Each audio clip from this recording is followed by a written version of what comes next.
Pria miskin ingin menarik sisa uang di kartunya, tapi tiba-tiba hal aneh terjadi. Saldonya melonjak jadi 7,5 juta dolar. Uang sebanyak itu membuatnya terpaku.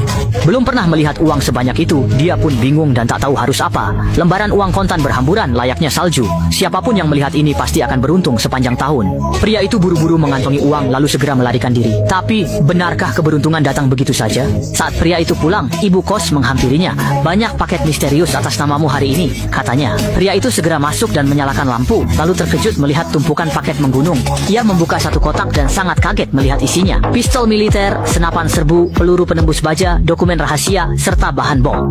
Tepat saat perasaan tidak nyaman yang kuat muncul di hati pria itu, tiba-tiba sebuah telepon asing masuk. "Saya, FBI akan tiba di apartemen Anda dalam 30 detik. Anda harus segera melarikan diri dari tempat."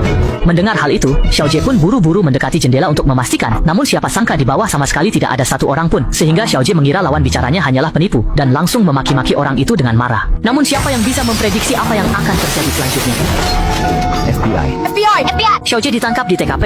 Di kantor polisi dia terus membantah bahwa barang-barang di rumahnya terkait dengan dirinya. Mengejutkan, Kapten Anti Terorisme langsung percaya Xiao Jie karena tahu dia cuma pekerja kantoran jujur. Tapi adiknya beda. Atasan curiga adiknya ikut kelompok teroris, jadi senjata di rumah Xiao Jie dianggap milik adiknya. Xiao Jie kaget karena baru saja memakamkan adiknya yang tewas kecelakaan. Pengawas mengira Xiao Jie pura-pura bodoh, lalu pergi meninggalkannya di ruang interogasi untuk berpikir. Namun, saat Xiao Jie bingung harus apa, polisi membawanya ke ruangan lain dan ia menjawab telepon di meja. "Kami sudah menyuruhmu lari. Kami telah merencanakan pelarianmu.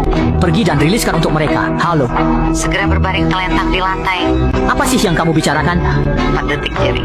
Itulah bosnya. Turun sekarang juga." Siapa sangka detik berikutnya,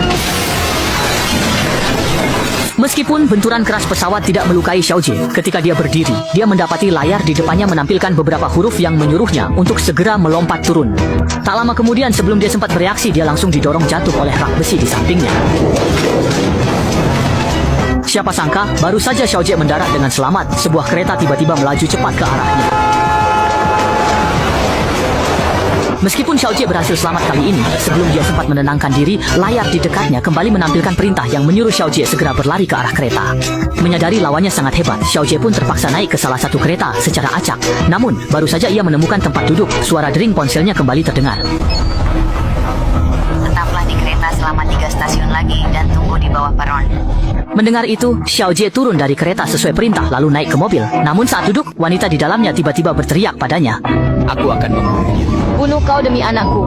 Ternyata Ana juga disuruh orang misterius menjemput Xiao Jie karena anaknya sedang disandera. Saat mereka masih bertengkar, tiba-tiba peluru menembus kaca mobil. Ana segera tancap gas untuk kabur, tapi mobil polisi juga mulai mengejar. Mereka dibuntuti ketat, tapi berkat bantuan misterius, di tiap